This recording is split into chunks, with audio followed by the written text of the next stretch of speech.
वापसी की यात्रा हमारी शुरू हो चुकी है। अभी जाएंगे, ऑरलैंडो में हैं हम। तो ऑरलैंडो से न्यूयॉर्क, न्यूयॉर्क से अबू धाबी और अबू धाबी से न्यू दिल्ली। तो 2 महीने कैसे निकल गए पता ही नहीं चला। तो जाते समय जापान से गए थे, आपको जापान की सैर कराई थी। और आज कोशिश कर रही हूँ कि आपको JFK और अबू धाबी का एयरपोर्ट, वहाँ की भी सैर करा दें। हालांकि टाइम कम है, लेओवर कम देर का है, तो देखते हैं कितना हो पाएगा। और इस समय सुबह का 4 बज रहा है, लेकिन सड़कों पे रौनक है। और रात तो कभी होती नहीं है, इतनी सब लाइटें जलती रहती हैं, चमक रहती है बिल्कुल। तो रात तो होती नहीं है। और एयरपोर्ट जो है वो बहुत ज़्यादा दूर नहीं है, शहर के अंदर ही है ऑलमोस्ट। तो देखो अभी दिखने वाला है। ये देखो एयरपोर्ट दिख रहा है, साइड से सब प्लेन्स खड़े हैं।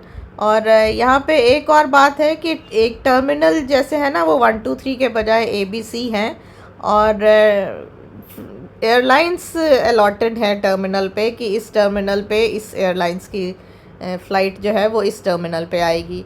तो हमारी जेट ब्लू की फ़्लाइट थी, तो वो टर्मिनल C पे आने वाली थी। और बेटे की अलास्कन की थी शायद फ़्लाइट, तो वो टर्मिनल B पे आने वाली थी। फिर हम पहुंच रहे हैं धीरे धीरे नहीं, एक्चुअली जल्दी जल्दी। और ये देखो पहुंच गए हम अपने टर्मिनल पे। तो सबसे पहले तो ये ऐसे लाइट्स दिखी जो कि मुझे बहुत अच्छी लगी, तो मैंने सोचा कि ये तो हम अपने घर में भी कॉपी कर सकते हैं, बहुत आसान है इसको बनाना। तो वो तो खैर बनाएंगे। और उसके बाद यहाँ पे ट्रॉली लेने के लिए $7 लगते हैं, तो हमारा सामान ज़्यादा था, हमें 2 ट्रॉली लेनी पड़ी। $14 की तो ट्रॉली ही लेनी पड़ गई हमें। और यहाँ पे क्या पूरे US में ही ज़्यादातर सेल्फ चेक इन के ही कियोस्क हैं। हम लाइन में खड़े हैं चेक इन की हेल्प डेस्क पे, क्योंकि हमने पहले से वेब चेकिंग नहीं किया हुआ था और हमारे पास सामान बहुत ज़्यादा है, तो हमें लगा कियोस्क पे ही चेक इन करा लेते हैं। और पता भी करना था कि न्यूयॉर्क में सामान लेना है कि ऑटोमेटिक वो नेक्स्ट फ्लाइट में जाएगा। तो इसलिए अभी हम हैं हेल्प डेस्क पे चेक इन के लिए। दिखाती हूँ आपको,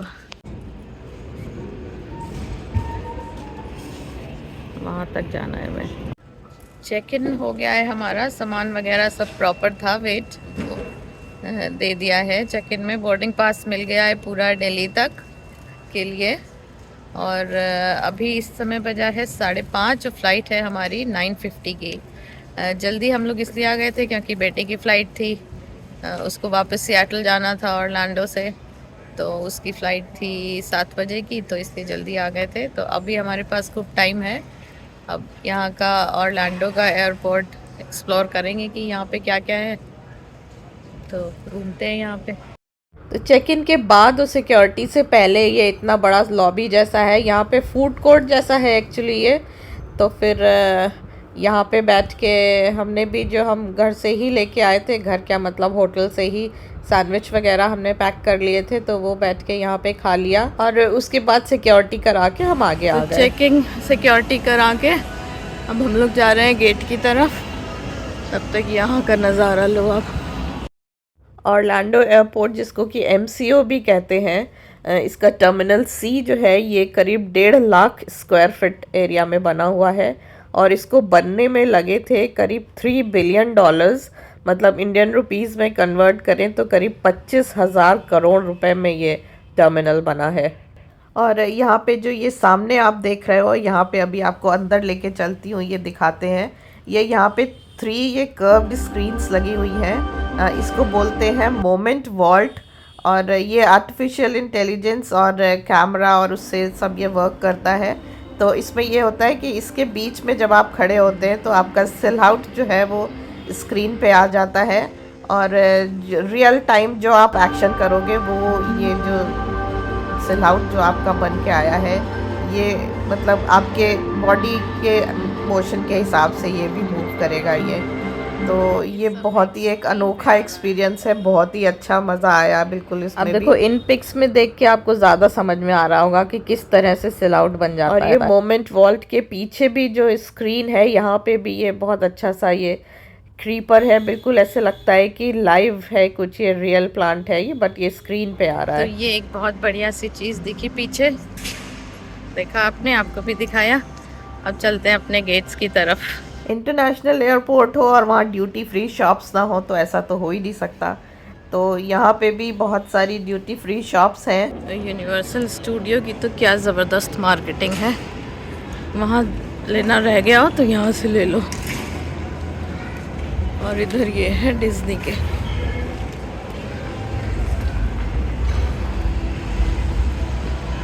बहुत दूर आगे तक जाना है अभी।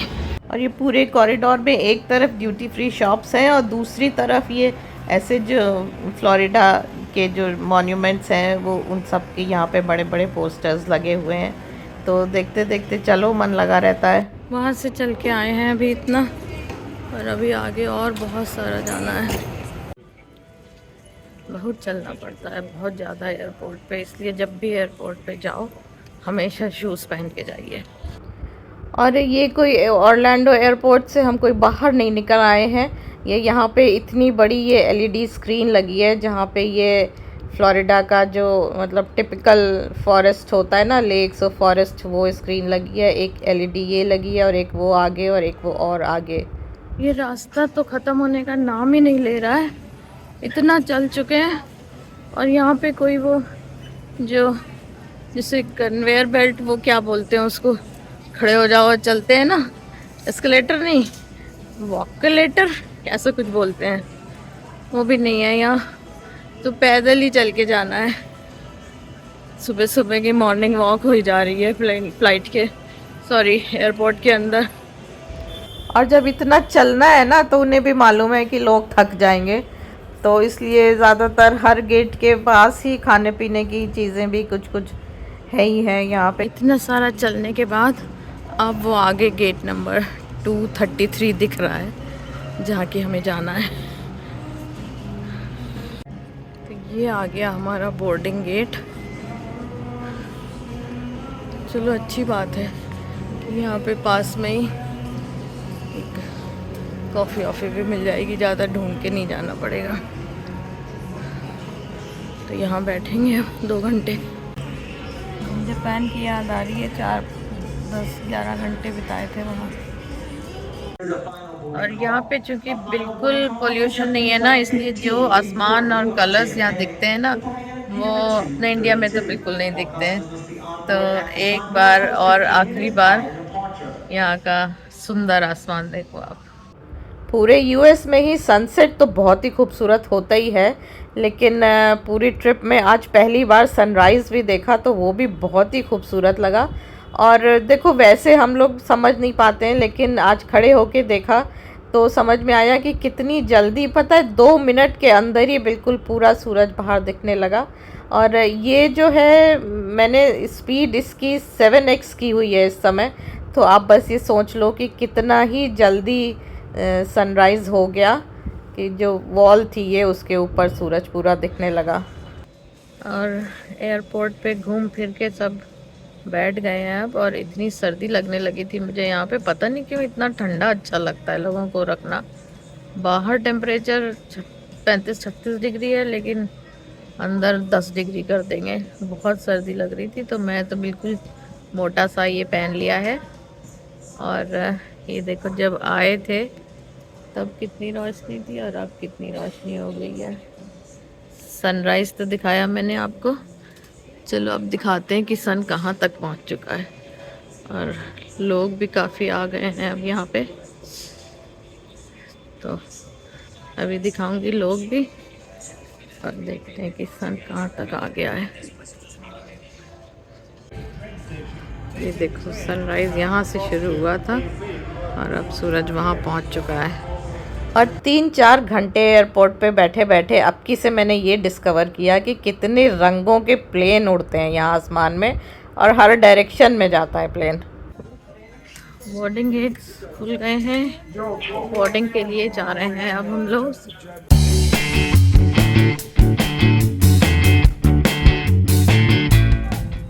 फाइनली बोर्डिंग हो गई है, और आज हमें ये इमरजेंसी एग्ज़िट वाली सीट मिली है, तो इसमें लेग रूम काफ़ी बढ़िया होता है, तो ठीक रहेगा। और इमरजेंसी तो कोई ना ही आए तो ही अच्छा है। ये देखो कितना लेग स्पेस है, बिल्कुल मेरे तो पैर छोटे से हैं, लेकिन इमरजेंसी एग्ज़िट लंबे पैर वालों के लिए बड़ी अच्छी जगह होती है। और जल्दी ही हमारा प्लेन रनवे पे दौड़ने लगा टेक ऑफ करने के लिए। और ये रनवे देखो, आपको लग रहा होगा कि अरे ये कहाँ मैंने कुछ दूसरी क्लिप जोड़ दी इसमें फ़्लाइट दिखाते दिखाते। नहीं, ये रनवे ही है ये।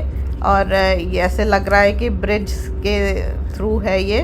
तो ये इसी तरह का यहाँ पे ऑरलैंडो में रनवे है।